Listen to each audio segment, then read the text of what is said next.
اور ایک حدیث میں آتا ہے جس نے جان بوجھ کے عصر کی نماز ترک کی، جو بندہ بد کردار ہوتا ہے وہ کسی بھی کنویں سے پانی پی لڑکا جو ینگسٹر جمع رہے گا، اسٹرگل کرے گا اللہ کی راہ میں، دوز ہی بو ان رکوع اینڈ پروسٹریٹ ان سجدہ الراکعون والساجدون، یہ کون لوگ ہیں؟ جو 5 وقت کی نماز ادا کرتے ہیں۔ اب نماز کے بارے میں انشاءاللہ الگ سے ایک لیکچر ہوگا، because it is also one of the thing that matters most, لیکن میں آپ کو ایک واقعہ سناتا ہوں۔ ایک سلف تھے، ان کا نام میرے ذہن سے نکل گیا ہے، واقعہ بالکل سچا ہے۔ ان کے گھر نا باہر رش لگا ہوا، تو ساتھ والے نے پوچھا کہ یہ اتنے لوگ آئے ہوئے ہیں، افسوس بھی کر رہے ہیں، چہرے اترے ہوئے ہیں، پتہ نہیں کیا وجہ ہے۔ تو انہوں نے پوچھا کہ کوئی فوتگی ہو گئی ہے؟ تو انہوں نے کہا جی۔ انہوں نے کہا اللہ معاف کرے، کون فوت ہو گیا؟ انہوں نے کہا کہ بس آپ ایسے ہی سمجھیں جیسے میرے گھر والے فوت ہو گئے۔ تو وہ انا للہ و انا الیہ راجعون انہوں نے پڑھا، انہوں نے کہا کہ بڑا دکھ ہوا سن کے۔ انہوں نے کہا کہ نہیں، اصل میں بات یہ ہے کہ ایک اور بندے نے انہیں کہا کہ بات اصل میں یہ ہے کہ وہ حدیث ہے نا صحیح بخاری کی، کہ جس کی عصر کی نماز جان بوجھ کے نکل گئی تو it is as if he has lost his family.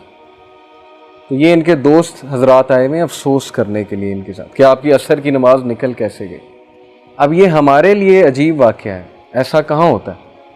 ہم تو کسی کو افسوس کرنے نہیں جاتے، لیکن وہ کمیونٹی ایسی تھی، وہ سوسائٹی ہی ایسی تھی کہ وہاں عابدون تھے سارے کے سارے، وہ باقاعدہ ایک دوسرے پہ نظر رکھتے تھے، حال چال پوچھتے تھے کہ آج مسجد میں آپ کیوں نہیں آئے۔ ان کی کرائٹیریا ہی وہ تھا ایک دوسرے سے محبت کا، حال چال پوچھنے کا، کمیونٹی تھی نا ایک۔ تو یہ اس لیول پہ ہمارے اسلاف تھے کہ وہ افسوس اس بات پہ کر رہے ہیں کہ اٹ از ایز اف کہ میری فیملی جو ہے اس کی ڈیتھ ہو چکی ہے، کیونکہ نبی صلی اللہ علیہ وسلم نے کہا it is as if he lost his whole family. اور ایک حدیث میں آتا ہے جس نے جان بوجھ کے عصر کی نماز ترک کی تو اس کے سارے اعمال برباد ہیں، یعنی اللہ کو پھر اس کے اعمال کی ضرورت نہیں ہے۔ یہ اس لیے ہے تاکہ ہم نماز میں پکے ہو جائیں، یہ ڈسکریج کرنے کے لیے نہیں ہے آپ کو۔ دیکھیں کانسیکوینس جب پتہ ہو کسی چیز کا، انسان اس چیز میں کنسسٹنٹ ہو جاتا ہے، ہیومن نیچر ہے۔ تو اینی وے یہ وہ لوگ ہیں جو 5 وقت کی نماز کی حفاظت کرتے ہیں، اور حفاظت کرنے سے مراد بالکل اسی طرح ہے جس طرح آپ اپنی قیمتی ترین چیز کی حفاظت کرتے ہیں، تو نماز آپ کی قیمتی ترین چیز ہونی چاہیے، اور اس کی حفاظت سے مراد یہ ہے اس کو اول وقت پہ پڑھنا، کیونکہ پروفٹ صلی اللہ علیہ وسلم سے جب ایک صحابی نے پوچھا تھا کہ یا رسول اللہ وچ از دا بیسٹ ڈیڈ، سب سے بہترین عمل کون سا ہے؟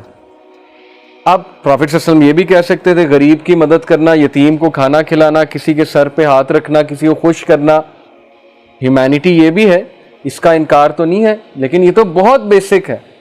تو پروفٹ صلی اللہ علیہ وسلم نے کہا کہ اول وقت پہ نماز ادا کرنا یہ سب سے بہترین عمل ہے، افضل العمل، اول وقت پہ نماز ادا کرنا۔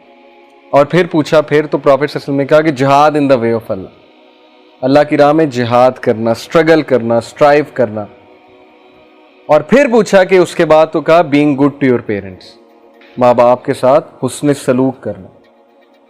تو جہاد میں دیکھیں بہت سی چیزیں آ جاتی ہیں، جیسے اس ورس میں بھی ہے نا کہ وہ اللہ کی راہ میں جاتے ہیں۔ اب آج کے دور میں اتنی ٹیمپٹیشنز ہیں آپ لوگوں کے لیے، یوتھ ہیں آپ لوگ، سو مینی ڈسٹریکشنز، ٹیمپٹیشنز، ہر کوئی لگا ہوا ہے غلط کاموں میں، ہر جگہ یہ باتیں ہو رہی ہیں۔ آپ کہیں کسی گیدرنگ میں بیٹھتے ہو گے، فضول قسم کی باتیں ہو رہی ہیں، وہ لڑکا اپنے قصے کہانیاں سنا رہا ہے، ٹھیک ہے، دوسروں کو امپریس کرنے کے لیے، تو بندے کا بھی دل کرتا ہے کہ یار میں بھی کروں۔ ٹی وی سیریز کی کئی بات ہو رہی ہے فضول قسم کی، بندے کا دل کرتا ہے یار میں بھی دیکھوں اس میں ہے کیا۔ لیکن جو ریزسٹ کر گیا، اتنی ٹیمپٹیشنز کے باوجود کسی نہ کسی طرح ریزسٹ کر گیا، اور میں ایسے لوگوں کو جانتا ہوں، ماشاءاللہ ایک میرا سٹوڈنٹ تھا، اب امریکہ میں ہوتا ہے، اس کی مدر نے ایک بار ہمیں آ کے کہا کہ یہ جب پڑھ رہا ہوتا ہے پتہ نہیں دروازہ کھول کے پڑھتا ہے، ہم اسے اتنا کہتے ہیں کہ اکیلے میں پڑھا کرو، ڈسٹریکشنز ہوتی ہیں، شور ہو رہا ہوتا ہے گھر میں۔ تو ہم نے جب اس سے بات کی تو اس نے کہا کہ اصل میں فتنے سے ڈرتا ہوں، آئی ایم اسٹرگلنگ، تو میں دروازہ کھولتا ہوں کہ مجھے میری نظر پڑے لوگوں کی مجھ میں، اور وہ او لیول کا اسٹوڈنٹ تھا۔ ایسے لوگ ایگزسٹ کرتے ہیں جو اپنے ایمان کی حفاظت کرتے ہیں، جو اسٹرگل کر رہے ہیں، اسٹرائیو کر رہے ہیں، چاہے وہ سفر کر رہے ہیں، لیکن they won't give in, وہ ہتھیار نہیں ٹیکیں گے. جیسے وہ اشفاق احمد کا ایک کوٹ ہے نا کہ جو بندہ بد کردار ہوتا ہے وہ کسی بھی کنویں سے پانی پی لیتا ہے, وہ یہ نہیں دیکھتا کیا حلال ہے کیا حرام ہے, اسے پیاس لگی اس نے کہیں سے ہی بجھا لیں گے. لیکن جو با کردار ہے وہ پیاسا مر جائے گا لیکن وہ اس کنویں سے پانی نہیں پیے گا جو زہر ہے, جو اس کے لیے خطرناک ہے. تو اس طرح کی یوتھ پتہ نہیں آج ہے کہ نہیں ہے, بہت ریئر ہے, بہت کم ہے, لیکن بن سکتے ہیں, آپ سب بن سکتے ہیں, آپ سب میں وہ چیز ہے اور اس کا ریوارڈ بہت زیادہ ہے. میں آپ کو بتا رہا ہوں, اتنی ٹیمپٹیشنز آئیں گی, کبھی چیٹ باکس میں آئیں گی, کبھی واٹس ایپ میں آئیں گی, کبھی ظاہرہ فیس بک یوز کر رہے ہیں, پروفائل پکچرز ہیں, کیا کچھ نہیں ہے, یوٹیوب ہے, نیٹ فلکس کھولیں وہاں پر فتنہ ہے, ہر جگہ یہ چیز ہے. کسی جگہ جائیں گے وہاں پر فتنہ ہے.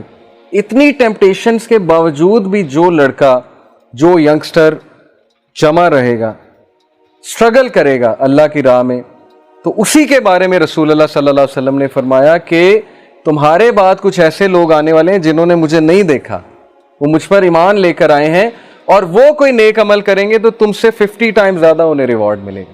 یہ صحیح حدیث ہے. وہ کسی گناہ سے بچیں گے, کوئی نیک عمل کریں گے تو 50 ٹائمز ان کو زیادہ ملے گا. کیونکہ صحابہ کے سامنے تو رسول تھے نا. اس کا یہ مطلب نہیں ہم صحابہ سے اوپر نکل جائیں گے, وہ تو امپاسبل ہے, وہ تو کبھی نہیں ہوگا. مطلب صرف یہ کہ وہ دور فتنے کا ایسا ہوگا کہ کنٹرول کرنا ہر کسی کے بس کی بات نہیں ہوگی. تو اس لیے اس طرح کی چیزوں سے موٹیویشن پکڑیں.